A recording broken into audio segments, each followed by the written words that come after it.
Hello everyone, I am Dr. Surbhi Goyal from Shri Vishwakarma Skill University, and today I am going to discuss about the financial analysis of the company. This will be our first class for the financial analysis. The second part, which will be more numerical based, that will be taken care of other time.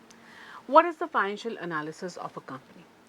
Financial analysis of a company is meant by looking at the financial position of the company in a holistic manner, real time manner, and taking decisions accordingly.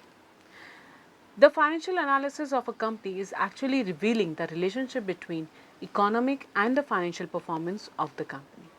Sometimes we look at the numbers in a very aggressive manner, but we forget what had happened earlier and what could happen in the next few time.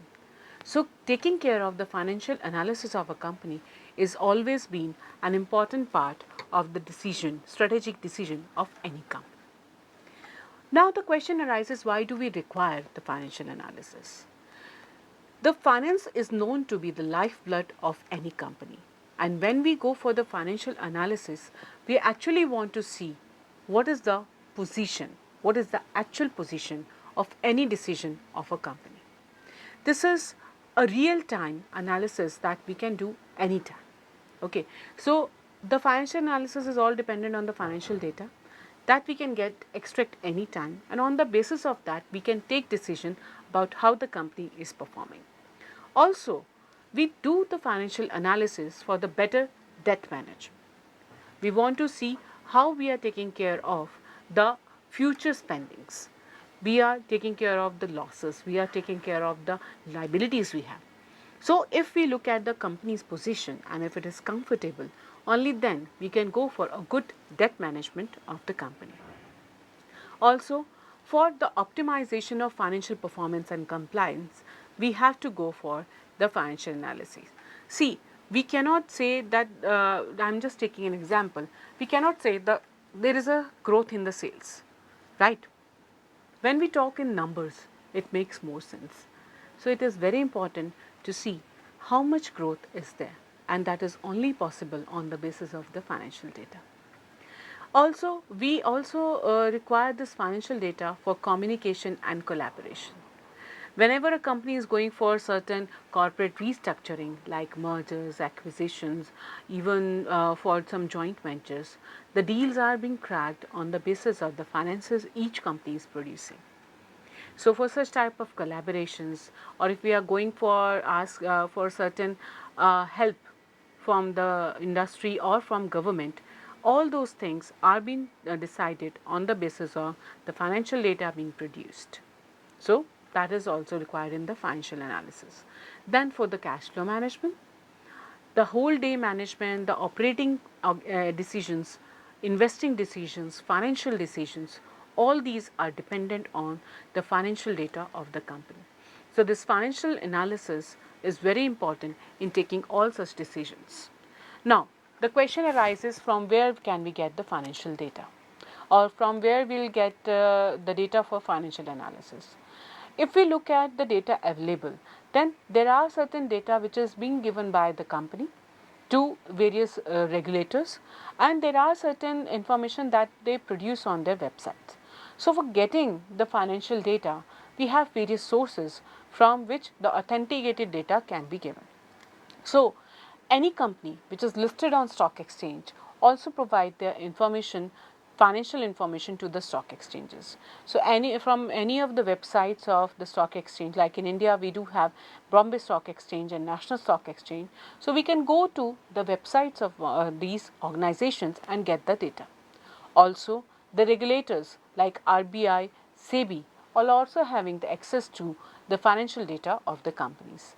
We have certain associations like NASSCOM, ASSOCHAM, FICCI, CII. They also keep certain data of the companies which gives an idea about the financial position of the company. Also, the companies who are listed, they give their financial position through their website. So we can check their annual reports, and through that we can get the financial position of the company. It is always mandatory for all the companies to file the taxes, right? So they also keep the annual reports and the financial information with themselves. So we can just get the information from website and get take our decisions accordingly. Then we also have certain financial websites like moneycontrol.com, like yahoofinance.com, or many other websites which provides the information about the finances of the company. So we can get the information from there, and after downloading the data, we can evaluate the company's position. Along with that, there are certain databases like we have heard about CMIE Provis. So this is one of the portal which provides the authenticated information about the finances, and many of the doctoral theses are being published, are being worked upon right now on the basis of data being provided by such type of database provider. So we can easily get the information from them. Now, after getting the information, what to do? How to get the financial analysis done? So, majorly there are 4 types of financial analysis methods which anybody can use to get the information about financial and system of a company. It includes comparative financial statements, which wherein we can compare the balance sheets and income statements of the companies separately. We can have common size statements, which talks about the composition. We can have the trend analysis when we have to take the long term decisions and we want to see how the trend was. And we can also have various ratios where we can see the proportionate relationship. In the coming, in this particular lecture,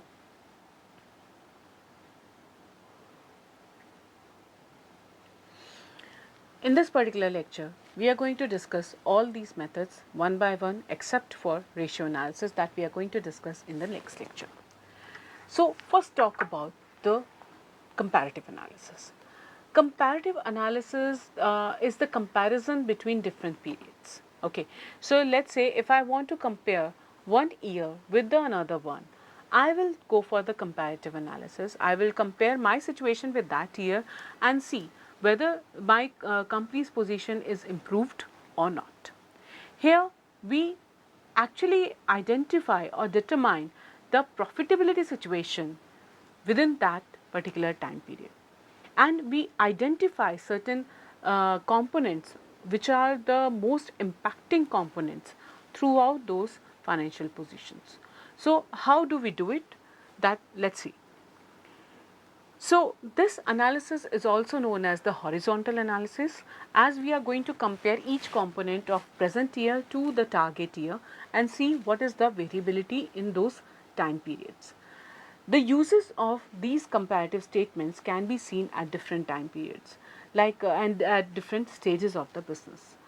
First of all, I want to see whether my sales are increased or not. Just give an example. How to do that? I need to compare, right? So this is how we see each and every component. We can also compare the operational profits. See, when we talk about operational profits, those only includes the sales component and the direct expenses being done. All the indirect expenses are coming later. So these things can be compared and see what is the raw profit I am getting from my present flow of business. So that can be compared. Then we can also compare the financial and liquidity positions. We can have the situation wherein we can see whether I am making the investment at a very controlled manner or is it being going beyond my control. So those things can be compared with the help of these situations. Then we can also talk about the profitability of the business, whether the company is going in a profitable manner or is it required to change the model of the company. Now, these comparative statements can be of 2 types.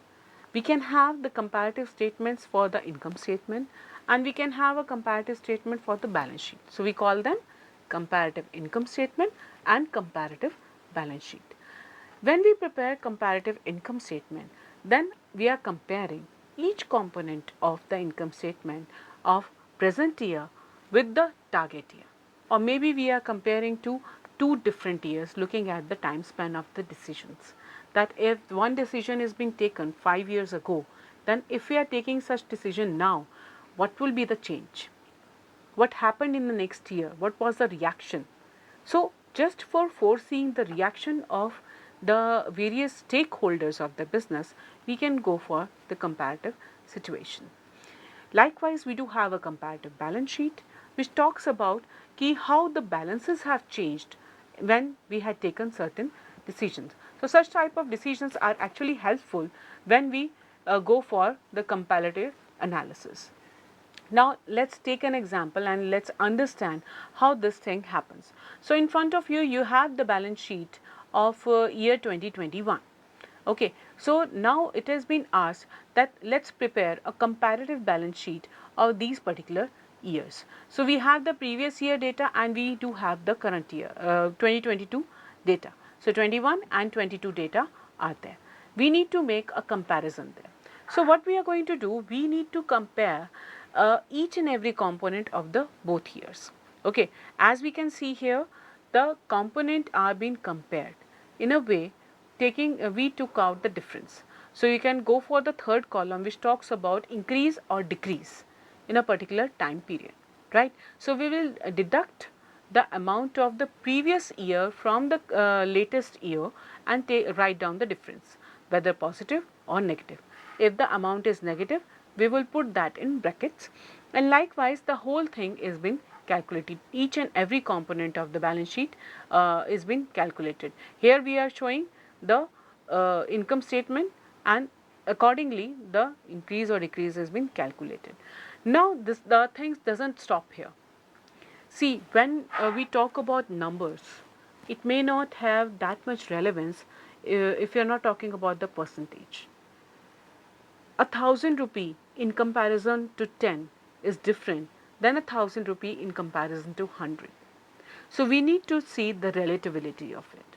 So for that relativity, we will convert this difference into percentage in comparison to the base year.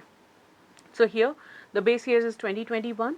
We will compare this amount of difference with 2021 and turn it into percentage by putting this into the formula increase or decrease in these 2 years divide by the amount of base year into 100. So this will tell what is the difference change, how much difference of change is there. This could be positive and this could be negative. So looking at this present data, this present example, you can easily see that the other income part is being increased tremendously. Okay, so that means they had opened up the income from other sources, which helped them to gain so much profit in the future.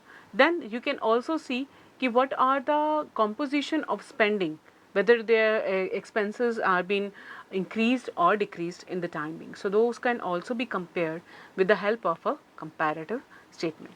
I hope this thing is clear with you. We can also have certain examples of solving it through our later sections. The second type of financial analysis is on the basis of common size statement. Common size statement is basically the bifurcation or the dissection of the single year data. I want to see which is the major component of my whole spending. I want to see which is the major way of getting the income. So that can be paid if I am going to take out the percentage of each component in comparison to the total amount. So these common size statement can be prepared for balance sheet and income both, income statement both. When we are taking income statement, we take the sales amount as our base and compare each and every component on the basis of it. When we take balance sheet, then we take the amount of total assets or total liability, which is always the same, as the base, and we compare each and every component accordingly. These statements actually give us the percentage or the composition of a particular industry. One thing you need to keep in your mind, every industry have their own model. So when we are comparing the common size statements of two industries, it may not be give you a justifiable decision. It is always suggested to compare the companies of a single industry if we are using common size statement.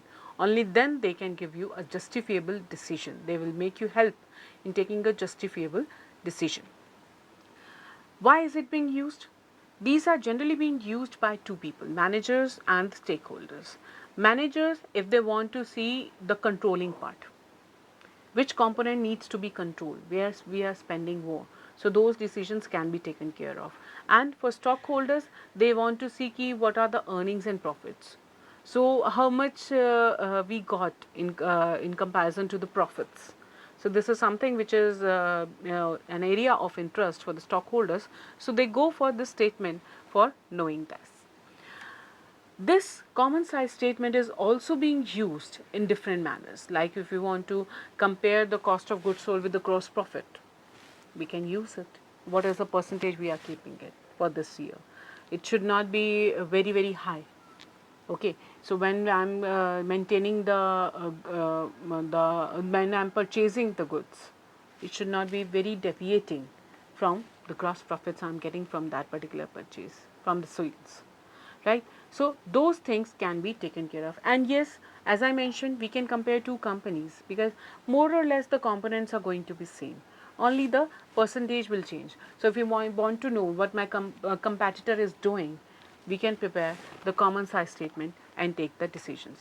These common size statements are again made separately for the income statement and the balance sheet, and we can easily see the components, the division, how much it is being spent over there.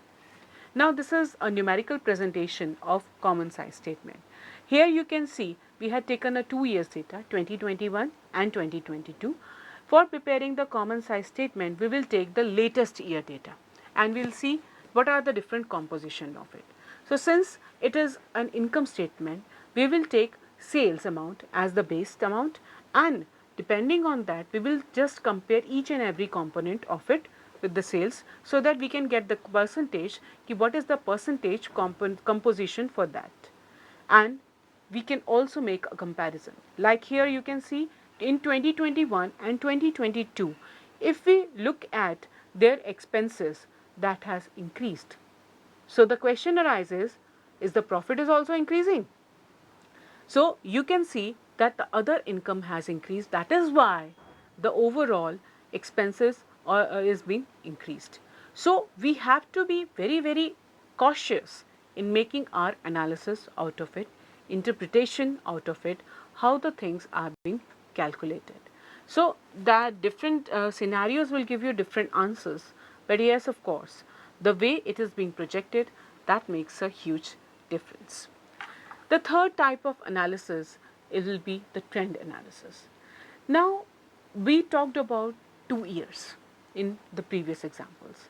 But if I want to take a decision, I want to forecast a decision for a longer period, I need to understand the trend analysis. Trend analysis is an extension of comparative analysis. So what we did in comparative analysis, we took the base year, we compared it with the latest year or the targeted year, and we made a comparison of increase or decrease. Here what are you doing?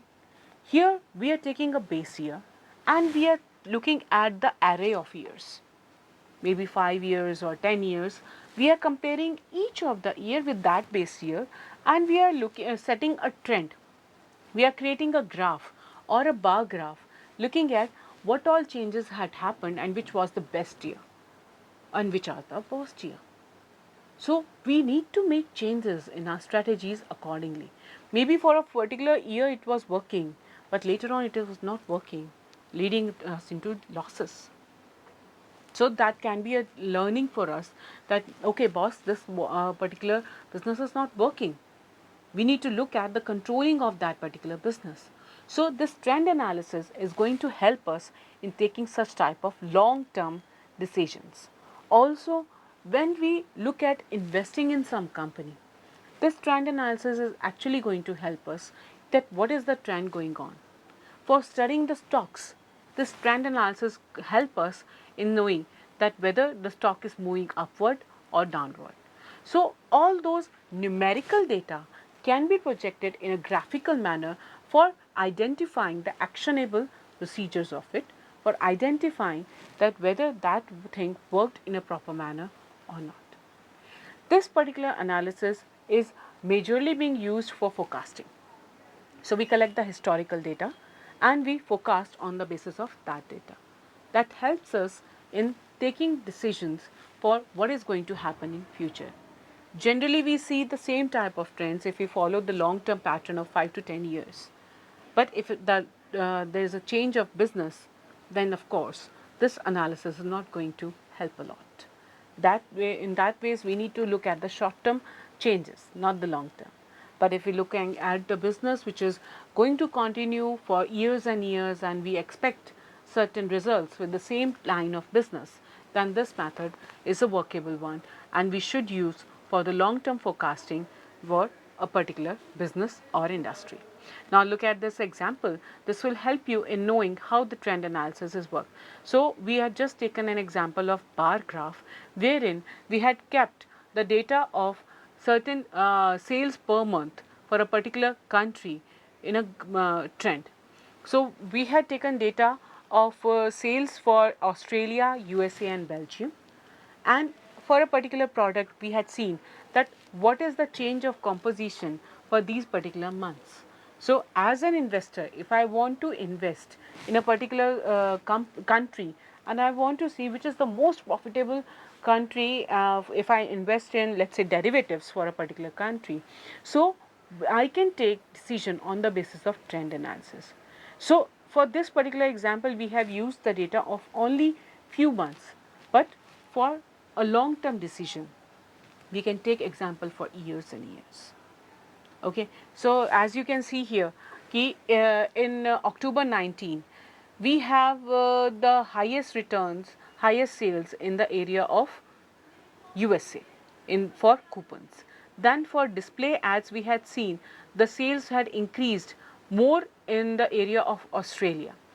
For SEM, that is a search engine machines, so we had seen the highest urge is there in Belgium, and for SEO, search engine optimization, the higher returns are being received from USA. So if we look at the trend, we can easily see which component, which sales technique was more workable in which area in what time period. So we can use such type of techniques accordingly. And if we are following the trend analysis, we had seen major shift in the company's sales strategy, in the company's forecasting, because of the right aptitude and because of the right use of the analysis bar. So this is all for today. In our next class, we are going to discuss about the ratio analysis. Thank you so much.